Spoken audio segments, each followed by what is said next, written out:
Hey, here's a quick video to show you how to season your Masterbuilt Electric Smoker. Before you put meat in it, you definitely want to season it so you get a good flavor. It's really simple to do. You're just going to come over to the top. We're going to turn this thing on. And we're first going to set the temperature to 275 degrees. Then we'll hit that temperature button again.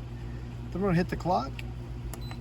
And we're going to set this time for 3 hours. Hit the clock 2 times. And that red light means it's set and ready to go. Now we're going to let this run in total for 3 hours, but right now for 2 hours and 15 minutes we're going to let it run like this, and then the last 45 minutes we're going to put some wood chips in there to really get it seasoned up. Alright, this thing's got about 45 minutes left. It's been smoking for 2 hours and 15 minutes. That means it's time to add in the wood chips and really get this thing seasoned up. I'm going with the apple wood chips. You can go with that. There's a whole bunch you can choose from, but just make sure they're wood chips, not wood blocks or not the pellets. You're going to go down here to the side of your smoker.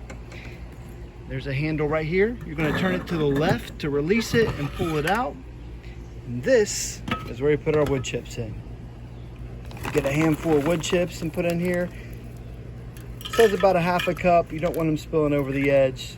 Don't need a whole lot. And we're going to take it just like this, put it right back in. This time we're going to turn it to the right, and that's going to dump the chips in. Now that the chips are in, we're going to let it go for about 45 more minutes, and this thing's going to be good to go. I hope this video was helpful. If it was, give us a thumbs up.